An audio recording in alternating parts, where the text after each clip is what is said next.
अस्सलामु अलैकुम वरहमतुल्लाहि वबरकातुहू। मैं हूँ होम्योपैथिक डॉक्टर अमजद महमूद और आज हमारा मौजू है हॉर्सनेस यानी आवाज़ का बैठ जाना। आवाज़ बैठती क्यों है? इसकी मुख्तलिफ वजूहात होती हैं। मसलन फोकल स्ट्रेन है, अगर आपकी फोकल कॉर्ड पे स्ट्रेस है या दबाव है या उसका इस्तेमाल ज़्यादा हुआ है, जैसे कि मुख्तलिफ सिंगर्स हैं, स्पीकर्स हैं, वो जो है ज़्यादा बोलते हैं, तो उसकी वजह से भी स्ट्रेस हो सकती है, उसकी वजह से भी हॉर्सनेस जो है वो हो सकती है। फिर मुख्तलिफ किस्म की इन्फेक्शंस है, हाँ वो वायरल हो, बैक्टीरियल हो या फंगल इन्फेक्शन हो, तो उसकी वजह से भी आपको जो हॉर्सनेस है वो हो सकती है।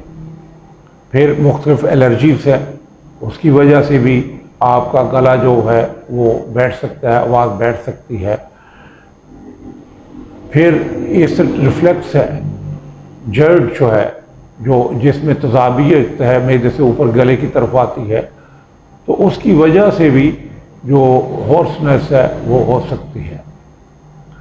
फिर स्मोकिंग है, इसका धुआं जो है, सिगरेट नोशी जो करते हैं, इसका धुआं जो है उससे भी एलर्जी हो सकती है और उससे गले की तकलीफ हो सकती है, हॉर्सनेस हो सकती है।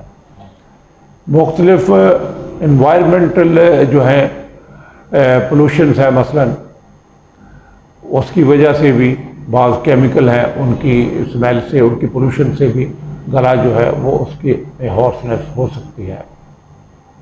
बाज़ जो है ग्रोथ जो है, अगर आपके वोकल कॉर्ड के करीब या वोकल कॉर्ड पे पॉलिप्स है, नोडुल्स हैं या फिर ट्यूमर्स हैं, तो वो भी आपके हॉर्सनेस का सबब बन सकती है।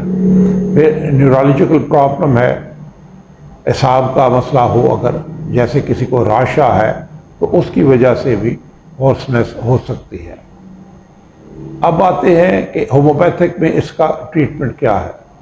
इसमें अगर तो हॉर्सनेस जो है पेनलेस है, दर्द वगैरह कुछ नहीं हो रहा, सिर्फ आवाज़ बैठी हुई है, आवाज़ निकल नहीं रही, तो फिर आप कल्केरिया कार्ब जो है उसमें इस्तेमाल करवा सकते हैं। इसके बाद कार्बोवेज है, जहाँ पे आपके गले में इचिंग भी हो रही है, खारिश हो रही है, खराश हो रही है, तो हॉर्सनेस है, तो उसमें आप जो कार्बोवेज है वो इस्तेमाल करवा सकते हैं। अर्जेंटिम मेट है, जब कंप्लीट वॉइसलेस हो, हॉर्सनेस तो होती है कि आवाज़ बैठ गई, बाद आवाज़ निकल ही नहीं रही, तो उसमें आप जो है ना वो अर्जेंटिम मेट जो है वो इस्तेमाल करवा सकते हैं। फिर फास्फोरस बहुत अच्छी दवाई है, जबकि गले में टिकलिंग हो, गुदगुदी हो रही है और साथ में हॉर्सनेस है, तो आप फास्फोरस इस्तेमाल करवा सकते हैं। अब मेरी आपसे गुजारिश है कि जिन दोस्तों ने मेरा चैनल अभी तक सब्सक्राइब नहीं किया वो सब्सक्राइब कर लें, ताकि हमारी वीडियो जो है वो बर वक्त आपको मिलती रहे।